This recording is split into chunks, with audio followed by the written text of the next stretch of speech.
Hi, my name is Curloo, and today we're going to read Chapter 10 of Heidi.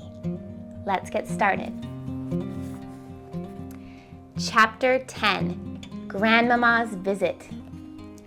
Next day, everyone was very busy preparing for the expected guest. It was easy to see that she was an important person in that household and was accustomed to being treated as such. Tinette put on a nice new cap in her honor. Sebastian collected all the footstools he could find and put them in convenient places so that she would find one ready wherever she sat down. Miss Rottenmeier fussed about the place, inspecting everything as though determined to show her authority and that she did not mean to be deprived of any of it by the new arrival. As the carriage came rolling up to the front door, Sebastian and Tinette ran downstairs. Miss Rottenmeier followed in a more dignified fashion to receive the guest. Heidi had been told to stay in her room until she was sent for, so that Clara and her grandmother could have a little while alone. So Heidi sat there quietly saying over to herself the words in which she had been told to address the old lady. They sounded so strange to her that she rearranged them, thinking Miss Rottenmeier must surely have made a mistake, and that Madame must come first. Before long, Tinette stuck her head round the door and said sharply, "You're to go to the study." Heidi did as she was told, and as she came into the room, Mrs. Seisman said in a friendly voice, "Come over here, my dear, and let me have a good look at you." Heidi went to her and said clearly and carefully, "Good evening, Madame Gracious." "What was that?" laughed the old lady. "Is that how you address people up in the mountains?" No one's called that at home," said Heidi gravely. "Nor here either. In the nursery, I'm always just Grandmama, and that's what you shall call me too. You'll remember that all right, won't you?" "Yes, I've used that name." "Good," said Grandmama with an understanding nod, patting her cheek. Then she looked closely at her and nodded again, liking what she saw, for the child's eyes were grave and steady as they looked back, and Heidi saw such a kind expression on the old lady's face that she loved her at once. Indeed, everything about Grandmama was delightful to Heidi. She had pretty white hair and wore a dainty lace cap with two broad ribbons which fluttered behind as though there was always a gentle breeze blowing around her. Heidi thought that especially attractive. "And what's your name?" Grandmama said. "My real name's Heidi, but now it's supposed to be Adelheid, so I answer if I'm called that." At that moment, Miss Rottenmeier came into the room, and Heidi stopped in confusion, remembering that she was still so unaccustomed to her full name that she frequently did not answer when the lady called her by it. "I'm sure you'll agree, Mrs. Seisman," said the disagreeable woman, "that it is better to call her by a name that can be used without embarrassment, especially to the servants." "My good Rottenmeier," replied Mrs. Seisman, "if she's always been called Heidi and is used to that name, I shall certainly call her that." Miss Rottenmeier did not like being addressed by her surname alone, but she always had to put up with it from the old lady who was set in her ways. When she had made up her mind to a thing, there was no changing it. Besides, Mrs. Seisman was still very active and missed nothing that went on in the house. The next afternoon, Claire went to rest as usual, and her grandmother sat beside her in an armchair to have a little nap too. After it, she felt quite refreshed and went along to the dining room to find the housekeeper, but the room was empty. "Perhaps she's having a little sleep too," she thought, and went on to Mrs. Rottenmeier's bedroom and knocked sharply on the door. It was opened after a moment by that lady, who looked rather taken aback at the sight of her visitor. "I just want to know where Heidi is, and what she does with herself in the afternoon," said Mrs. Seisman. "She sits in her room," Miss Rottenmeier replied. "She might be doing something useful if she had the least inclination that way, but instead she makes the most ridiculous plans, and even tries to carry them out, things I could really hardly mention in polite society. Depend upon it, I should do exactly the same if I were left alone like that, and probably you wouldn't care to mention my ideas in polite society either. Go and bring her to my room. I want to give her some books I've brought with me." "Books!" exclaimed Miss Rottenmeier, clasping her hands together. "Books are no use to her. In all the time she has been here, she hasn't even learnt her alphabet. It seems quite impossible to teach her, as Mr. Usher will tell you. If he hadn't the patience of a saint, he would have given her up long ago." "That's strange. The child doesn't look unable to learn. Go and fetch her anyway. She can at least look at the pictures." Miss Rottenmeier wanted to say something more, but Mrs. Seisman turned and quickly left her room. She was very surprised to hear that Heidi was so slow to learn and made up her mind to find out why. She had no intention of asking Mr. Usher, however. She knew he was quite a good man, and she always made a point of greeting him very politely when they happened to meet. But she took care not to land herself in conversation with him, as she found his pompous way of expressing himself quite unbearable. Heidi soon came to her and was delighted to have the beautiful big picture books to look at. Then, all of a sudden, she gave a little cry and burst into tears. Mrs. Seisman glanced at the picture which had upset her and saw that it was of a green meadow where many animals grazed, watched over by a shepherd leaning on a long staff. The sun was setting and the meadow was bathed in golden light. She patted Heidi's hand and said in a very kind voice, "Come, child, don't cry. I suppose it reminded you of something. But there's a nice story to it which I'll tell you this evening, and there are lots of other stories in the book to read. Now dry your eyes, for I want to talk to you. Sit here where I can see you properly." It was some time before Heidi could stop crying, and Mrs. Seisman let her alone while she composed herself. As she grew calmer, the old lady said, "That's right. Now we can have a nice little talk. First, tell me, child, how are you getting on with your lessons? What have you learnt?" "Nothing," said Heidi with a sigh, "but I knew I should not be able to." "What do you mean by that? What is it you don't think you can learn?" "To read. It's too difficult." "What makes you think that?" "Peter said so, and he ought to know because he's tried and tried, but he just can't learn."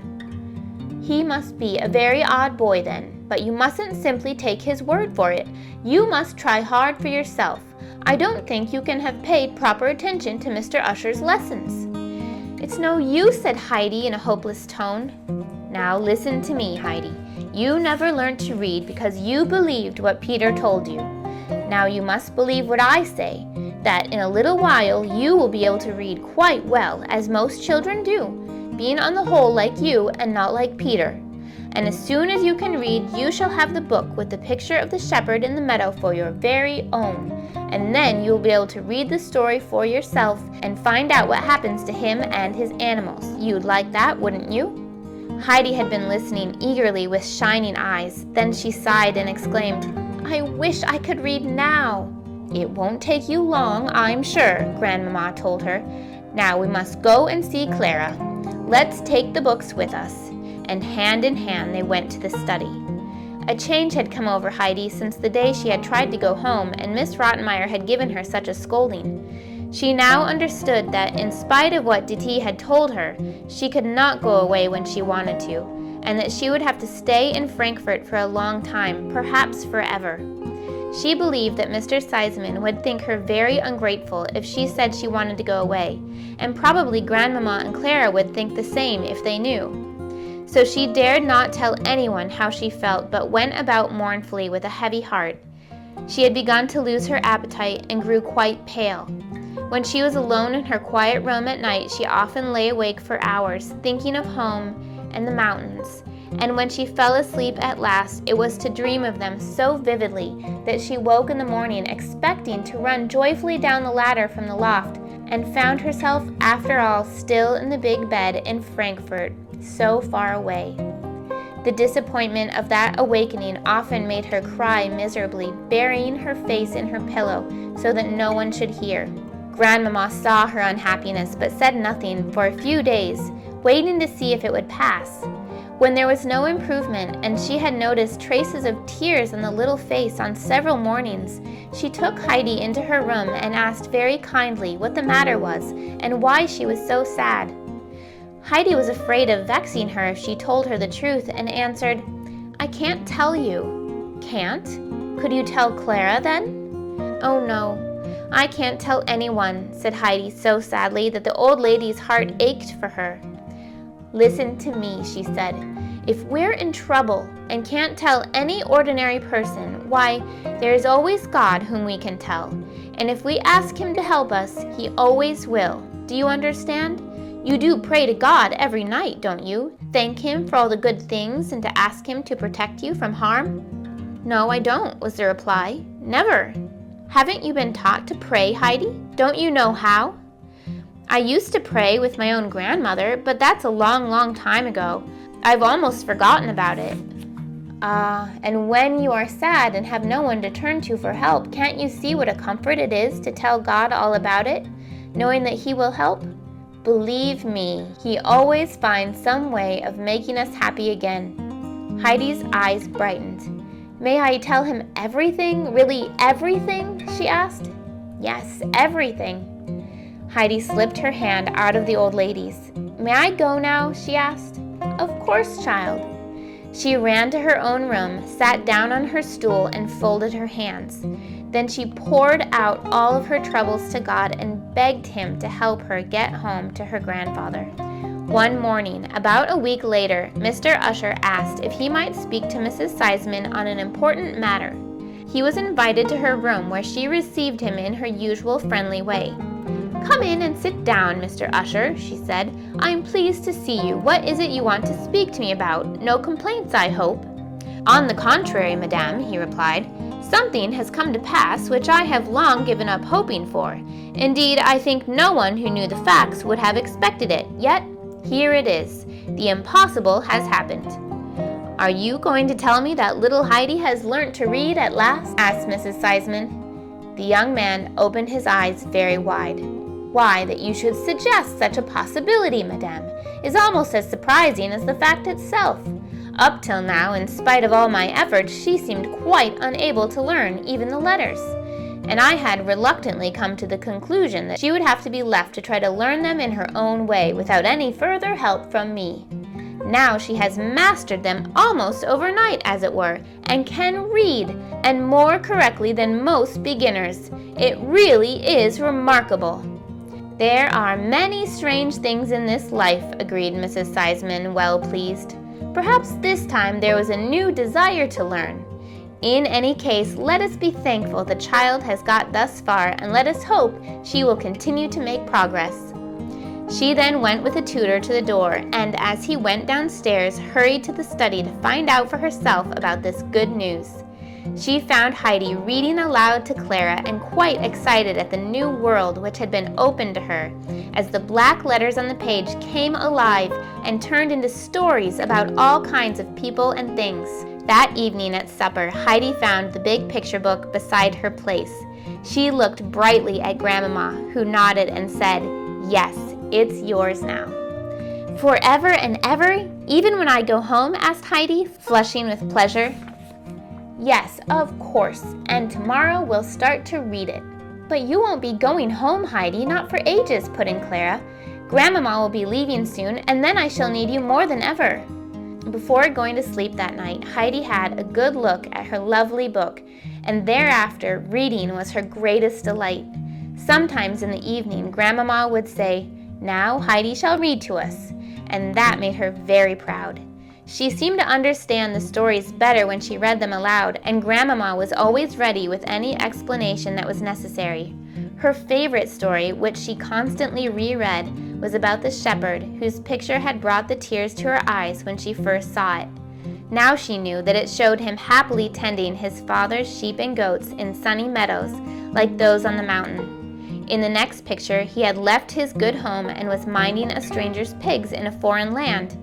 Here the sun was not shining, and the countryside was gray and misty. The young man looked pale and thin in the picture, for he had nothing but scraps to eat. The last one showed his old father running with outstretched arms to greet him as he returned home, sorrowful and in rags.